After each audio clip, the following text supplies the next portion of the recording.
Bonsoir à tous et à toutes. Merci d'être présents ce soir et merci à la Fondation évidemment de nous permettre d'être ici pour vous présenter Ulysse. Alors, je suis Charles Elie et voici ma grande sœur Antoinette et nous sommes les cofondateurs d'Ulysse.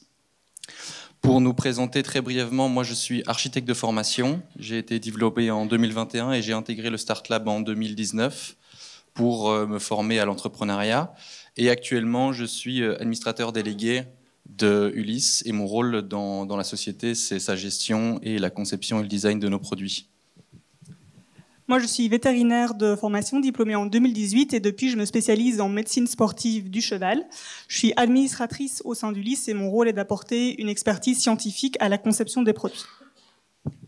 Alors la mission d'Ulysse, c'est la conception et la production de dispositifs paramédicaux pour les chevaux dans le but de venir en aide aux vétérinaires, que ce soit en clinique ou sur le terrain, à l'élaboration des soins.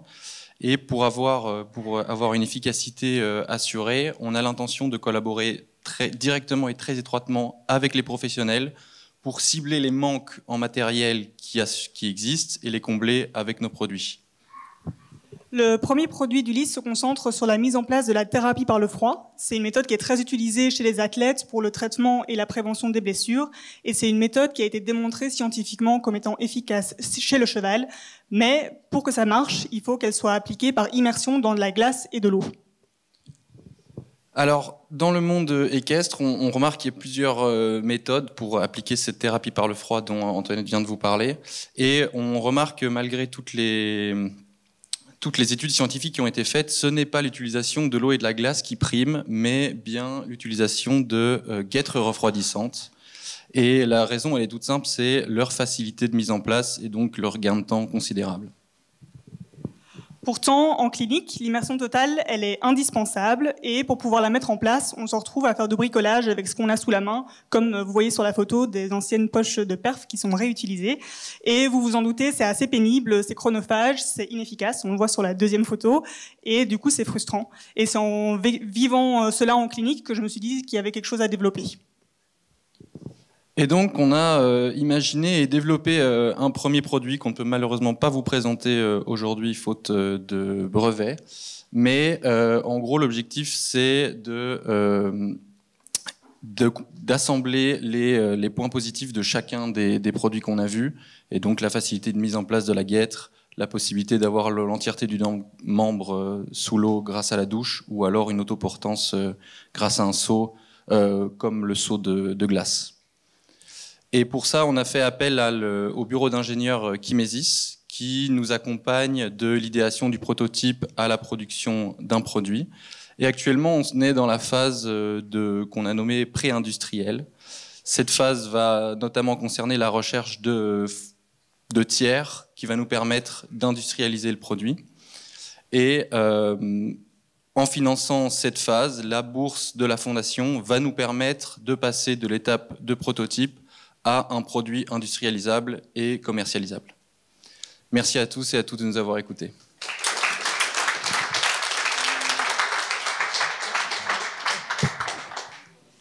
Merci beaucoup à l'équipe d'Ulysse. Est-ce qu'il y a des questions pour eux par rapport à leur projet ou leur prototype? Vous savez? Non? On attend. Alors là, on est en train de fixer les derniers plans pour le prototype, évidemment, pour pouvoir commencer la rédaction. On a déjà eu une première phase de recherche pour les brevets existants. Et donc là, on est à 2 doigts de rentrer dans la rédaction, ce qui nous permettra de divulguer le produit dès qu'on entre dedans. Mais on vient à peine de finir le prototype, donc on devrait commencer la rédaction incessamment sous peu, dès qu'on aura pu le tester et qu'on se rendra compte qu'il est fonctionnel. Oui.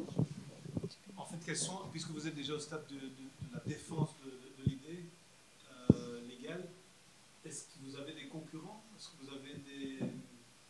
Est-ce qu'il y a des concurrents? Ouais. En effet, il y a pas mal de produits qui ont été développés et qui existent déjà sur le marché, mais le problème de ces produits, et je le sais parce que j'en ai testé beaucoup, c'est qu'ils sont soit inefficaces, donc je ne sais pas si on peut... Ah, pardon, désolé. Bon, je vais continuer à parler en attendant, mais donc on a des guêtres de froid qui sont assez faciles à mettre en place. Elles se mettent au congélateur, c'est froid et ça se met directement sous la jambe, mais il y a une grosse épaisseur de tissu, il y a les poils des chevaux, il y a la peau qui est assez épaisse, et en fait, pour qu'on puisse avoir un effet sur les tendons, bah, le froid n'est pas assez fort, en fait, quand c'est des guêtres refroidissantes. Et les autres produits qui existent, qui essayent de pouvoir mettre justement cette immersion totale, ils sont pas assez résistants, ils s'affaissent dès que le cheval lève le pied, il se débarrasse de son, comme vous avez vu sur les poches en fait. Donc ça c'est à 10 minutes d'intervalle. En fait, on met la poche de perf, on va voir si tous les chevaux sont encore en bonne santé, on revient et elles sont dans cet état-là et il faut les remettre. Et ça prend beaucoup de temps. Voilà. Donc on n'est pas vraiment concurrent, c'est ça. En fait, ma question c'est plutôt celle-là, hein, c'est de dire est-ce que vous avez un concurrent sérieux sur la même idée d'efficacité, ou bien est-ce que effectivement vous êtes en train de disrupter le marché en disant on vient avec quelque chose qui va être complètement différent? Non, alors on a quand même des concurrents qui utilisent de l'eau et de la glace dans une espèce de botte aussi, mais qui ne tient pas et qui s'affaisse aussi. Et c'est pour ça qu'en clinique, en fait, c'est quand même des produits qui coûtent assez cher. Il y en a même qui coûtent vraiment très très cher. Et donc en clinique, on les retrouve pas. Et c'est pour ça qu'on s'est dit, bah, si les professionnels de la santé ne les utilisent pas, c'est que les produits qui existent n'ont pas vraiment d'intérêt d'être, et donc on décide de prendre la place sur le marché. Un grand merci à eux.